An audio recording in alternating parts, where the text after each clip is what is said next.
Hope आपने इसका पिछला पार्ट देख लिया है और अगर नहीं तो इसका लिंक मैंने आई बटन और डिस्क्रिप्शन में मेंशन किया है, जिसे देखना ना भूलिएगा वरना ये वीडियो आपके पल्ले नहीं पड़ेगी। जिसके बाद सिल्वर अपने साथियों के पास आकर उन्हें नक्शा दिखाता है जो उसे लिवसी ने ये कहकर दिया था कि उन्हें अब खजाना नहीं चाहिए और वो वहाँ से जा रहे हैं। जो सुनकर सभी एकदम खुश भी हो जाते हैं और अब जिम को बंदी बनाकर नक्शे के अनुसार आगे बढ़ने लगते हैं। जिसके बाद वो उस जगह आ जाते हैं जहाँ नक्शे के अनुसार खजाना होगा, इसलिए वहाँ वो खुदाई करना शुरू कर देते हैं। लेकिन दुर्भाग्य से उन्हें वहाँ सिर्फ 2 ही सिक्के मिलते हैं, जिसे देख सिल्वर के साथी कहते हैं कि तुमने हमारी जान बस 2 सिक्कों के कारण खतरे में डाली, इसलिए अब हम तुम्हें नहीं छोड़ेंगे। पर तभी वहाँ लिवसी, ग्रे और बेन आ जाते हैं जो सारे सिल्वर के साथियों को एक एक करके मार देते हैं। जिसके बाद वो सिल्वर को भी मारने पड़ते हैं, लेकिन जिम उन्हें रोक लेता है। फिर बेन सभी को अपने पैलेस लेकर आता है जो एक गुफा थी और वहाँ वो ही खजाना था जिसकी खोज में सब यहाँ आए थे। जिसे देख सभी एकदम प्रसन्न हो जाते हैं। पर जॉन सिल्वर से कहता है कि तुम यहाँ क्यों आए, तुम एक धोखेबाज हो, सब कुछ तुमने ही खराब किया, इसलिए यहाँ से चले जाओ। जिस पर फिर स्मॉलेट जॉन से कहता है कि तुमने भी कई लोगों की जान खतरे में डाली थी, इसलिए तुम कुछ नहीं कह सकते। अब ये सुनकर सिल्वर स्मॉलेट से कहता है कि मैं आपको कैप्टन बनाता हूँ, इसलिए जो आप बोलोगे मैं वही करूंगा।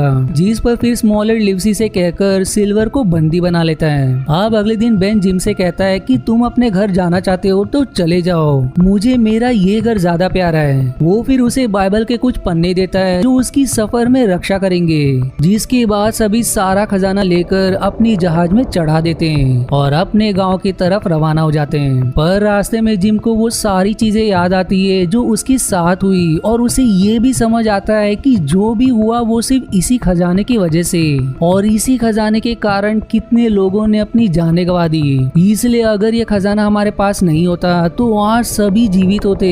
इसलिए वो बेवकूफ सारे खजाने को उठाकर समुद्र में फेंकने लगता है। पर जॉन उसे ऐसा करने से मना करता है, पर सिल्वर उसे अंत में रोक लेता है और फिर स्मॉलेट जिम से कहता है कि ये तुमने बहुत ही अच्छा किया। और अब वो सारे खजाने को समुद्र में फेंक देता है। पर खजाने के लालच में जॉन समुद्र में कूदकर खजाना लेने लगता है, पर उसका पैर वहीं फंस जाता है जिससे वो ऊपर नहीं आ पाता और अंत में उसकी मृत्यु हो जाती है। अब कुछ देर बाद रात के समय जिम सिल्वर के लिए खाना लेकर आता है, जहाँ सिल्वर उसे थोड़ा सोना जो उसने चुरा लिया था उसे देकर कहता है कि इसे मेरी पत्नी को दे देना जो तुम्हारी माँ के साथ है, और इसी में से अपना हिस्सा निकाल लेना जिससे तुम्हारे पिता का कर्ज खत्म हो जाएगा।